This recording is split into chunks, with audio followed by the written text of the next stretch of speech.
ನಮಸ್ಕಾರ ಸ್ನೇಹಿತರೆ, ಅರುಣೋದಯ ಚಾನೆಲ್ಗೆ ಪ್ರೀತಿಯ ಸ್ವಾಗತ.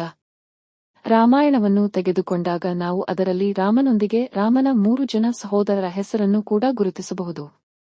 ರಾಮನ ಸಹೋದರರಿಂದ ಕೂಡ ನಾವು ಜೀವನ ಮೌಲ್ಯಗಳನ್ನು ಕಲಿತುಕೊಳ್ಳಬಹುದು. ರಾಮನ ಸಹೋದರರ ಹೆಸರುಗಳವು. ರಾಮಾಯಣದಲ್ಲಿ ರಾಮನ ಸಹೋದರರ ಮಹತ್ವವನ್ನು ಇವತ್ತಿನ ವಿಡಿಯೋದಲ್ಲಿ ತಿಳಿದುಕೊಳ್ಳೋಣ. ರಾಮಾಯಣದಲ್ಲಿ ರಾಮನನ್ನು ಹೊರತುಪಡಿಸಿ ನಾವು ಆತನ ಸಹೋದರರ ಹೆಸರನ್ನು ಕೂಡ ಗಮನಿಸಬಹುದು.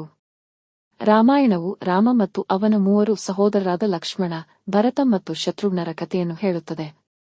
ಇವರು ಕೂಡ ಅತ್ಯಂತ ಪ್ರಮುಖ ಧಾರ್ಮಿಕ ಮತ್ತು ಆದರ್ಶ ಪುರುಷರೆಂದು ಪರಿಗಣಿಸಲ್ಪಟ್ಟಿದ್ದಾರೆ. ರಾಮನು ಅಯೋಧ್ಯೆಯ ರಾಜ ದಶರಥನ ಮಗ. ಶ್ರೇಷ್ಠ ಮತ್ತು ನೀತಿವಂತ ರಾಜ ಎಂದು ಕರೆಯಲ್ಪಡುತ್ತಾನೆ. ಅವರು ತಮ್ಮ ಪ್ರೀತಿ, ಧರ್ಮ ಮತ್ತು ಧೈರ್ಯಕ್ಕೆ ಪ್ರಸಿದ್ಧರಾಗಿದ್ದರು. ಈ ಗುಣಗಳನ್ನು ನಾವು ರಾಮನ ಸಹೋದರರಲ್ಲೂ ನೋಡಬಹುದು. ರಾಮನ ಕಿರಿಯ ಸಹೋದರ ಮತ್ತು ನಿಜವಾದ ಸಹಾಯಕ ಲಕ್ಷ್ಮಣ. ಈತನ ಪೂರ್ಣ ಹೆಸರು ಲಕ್ಷ್ಮಣ ಕುಮಾರ. ರಾಮನು ಸೀತೆಯೊಂದಿಗೆ 14 ವರ್ಷಗಳ ವನವಾಸಕ್ಕೆ ತೆರಳುವ ಸಮಯದಲ್ಲಿ ತನ್ನ ಪತ್ನಿಯನ್ನು ತೊರೆದು ಸಹೋದರನ ಮೇಲಿನ ಪ್ರೀತಿಯಿಂದ ರಾಮ ಸೀತೆಯೊಂದಿಗೆ ತಾನು ವನವಾಸಕ್ಕೆ ತೆರಳುತ್ತಾನೆ. ಕೊನೆಯಲ್ಲಿ ರಾವಣನ ಸಂಹಾರಕ್ಕೂ ಸಹಾಯ ಮಾಡುತ್ತಾನೆ.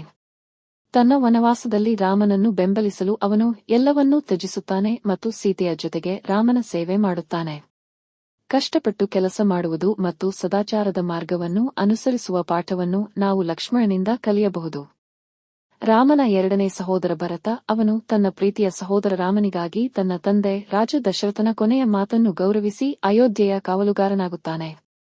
ಭರತನು ರಾಜ ದಶರಥ ಮತ್ತು ಕೈಕೇಯಿಯ ಮಗ.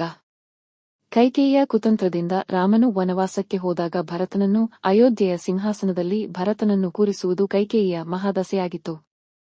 ರಾಜ ದಶರಥನ ಮರಣದ ನಂತರ ರಾಮನು ವನವಾಸದಿಂದ ಹಿಂದಿರುಗುತ್ತಾನೆ. ಆಗ ಭರತನು ತನ್ನ ಸಹೋದರನ ಮೇಲಿದ್ದ ಗೌರವ ಮತ್ತು ಪ್ರೀತಿಯಿಂದ ತಕ್ಷಣವೇ ಅಯೋಧ್ಯೆಯ ಸಿಂಹಾಸನವನ್ನು ರಾಮನಿಗೆ ವಹಿಸಲು ನಿರ್ಧರಿಸಿದನು. ಭರತನು ಅಯೋಧ್ಯೆಯ ಸಿಂಹಾಸನ ರಾಮನದ್ದೇ ಆಗಿ ಉಳಿಯಬೇಕೆಂದು ಬಯಸಿದನು. ಈ ಕಾರಣಕ್ಕಾಗಿ ರಾಮನು ವನವಾಸದಲ್ಲಿದ್ದಾಗ ಆತನ ಪಾದುಕೆಗಳನ್ನು ಸಿಂಹಾಸನದ ಮೇಲಿಟ್ಟು ಪೂಜೆಯನ್ನು ಮಾಡುತ್ತಾನೆ. ರಾಮನ ಕಿರಿಯ ಸಹೋದರನ ಹೆಸರೇ ಶತ್ರುಘ್ನ. ರಾಮಾಯಣ ಮಹಾಕಾವ್ಯದಲ್ಲಿ ಈತನದ್ದು ಪ್ರಮುಖ ಪಾತ್ರ. ಶತ್ರುಘ್ನನು ರಾಜ ದಶರಥ ಮತ್ತು ಕೈಕೇಯಿಯ 4ನೇ ಮತ್ತು ಕಿರಿಯ ಮಗ ಮತ್ತು ಅವನ ಪೂರ್ಣ ಹೆಸರು ಶತ್ರುಘ್ನ ಕುಮಾರ. ರಾಮ ಲಕ್ಷ್ಮಣ ವನವಾಸದಲ್ಲಿದ್ದಾಗ ಶತ್ರುಘ್ನ ಜನಿಸಿದನು. ಆದುದರಿಂದ ಅವರ ಬಾಲ್ಯವು ತಂದೆ ತಾಯಿಯೊಂದಿಗೆ ಕಳೆಯದೆ ಗುರುಕುಲದಲ್ಲಿ ಮಕ್ಕಳೊಂದಿಗೆ ವಾಸವಾಗಿ ಶಿಕ್ಷಣವನ್ನು ಪೂರ್ಣಗೊಳಿಸುತ್ತಿದ್ದನು. ಶತ್ರುಘ್ನನ ಹೆಂಡತಿಯ ಹೆಸರು ಊರ್ಮಿಳಾ. ಶತ್ರುಘ್ನನು ಭರತನೊಂದಿಗೆ ರಾಮನ ಕಲ್ಯಾಣಕ್ಕಾಗಿ ಅಯೋಧ್ಯೆಯನ್ನು ಶಾಂತಿಯುತವಾಗಿ ನಿರ್ವಹಿಸಿದರು ಮತ್ತು ಅಲ್ಲಿ ರಾಜನಾಗಿ ಉಳಿದು ಧರ್ಮ ಮತ್ತು ನ್ಯಾಯವನ್ನು ಅನುಸರಿಸಿದನು. ಶತ್ರುಘ್ನನು ಲಂಕಾದ ರಾಜನಾದ ರಾವಣನ ಮಗ ಇಂದ್ರಜಿತ್ನೊಂದಿಗೆ ಕೆಚ್ಚೆದೆಯಿಂದ ಯುದ್ಧದಲ್ಲಿ ಹೋರಾಡಿದನು ಮತ್ತು ಅವನನ್ನು ಕೊಲ್ಲುವ ಮೂಲಕ ರಾಮನ ಸೈನ್ಯವನ್ನು ಬೆಂಬಲಿಸಿದನು. ರಾಮಾಯಣದಲ್ಲಿನ ಶತ್ರುಘ್ನನ ಪಾತ್ರವು ಶೌರ್ಯ, ಧರ್ಮ ಮತ್ತು ಸಹೋದರತ್ವದ ಪ್ರಮುಖ ಪಾಠಗಳನ್ನು ಕಲಿಸುತ್ತದೆ. ರಾಮಾಯಣದಲ್ಲಿ ರಾಮ ಮತ್ತು ಅವನ ಸಹೋದರರ ಕಥೆಯು ಧರ್ಮ, ಕರ್ತವ್ಯ ಮತ್ತು ಭ್ರಾತೃತ್ವದ ಬಗ್ಗೆ ಪ್ರಮುಖ ವಿಷಯಗಳನ್ನು ಸಮಾಜಕ್ಕೆ ಕಲಿಸಿಕೊಟ್ಟಿದೆ. ಇದು ಹಿಂದೂ ಧರ್ಮದಲ್ಲಿ ಇಂದಿಗೂ ಮುಖ್ಯವಾಗಿದೆ.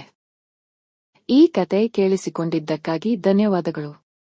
ಸ್ಟೋರಿ ಇಷ್ಟವಾದಲ್ಲಿ ಪ್ಲೀಸ್ ಒಂದು ಲೈಕ್ ಮಾಡಿ, ಹಾಗೆ ನಿಮ್ಮ ಫ್ರೆಂಡ್ಸ್ ಅಂಡ್ ಫ್ಯಾಮಿಲಿ ಜೊತೆ ಶೇರ್ ಮಾಡಿ. ಜೊತೆಗೆ ಅರುಣೋದಯ ಯೂಟ್ಯೂಬ್ ಚಾನೆಲ್ ಅನ್ನು ಸಬ್ಸ್ಕ್ರೈಬ್ ಮಾಡಿಕೊಂಡು ಎಲ್ಲಾ ವಿಡಿಯೋಗಳನ್ನು ವಾಚ್ ಮಾಡಿ. ಸಿಗೋಣ ಮುಂದಿನ ವಿಡಿಯೋದಲ್ಲಿ ಇನ್ನೊಂದು ವಿಷಯದೊಂದಿಗೆ. ಅಲ್ಲಿಯ ತನಕ ಬೈ ಬೈ.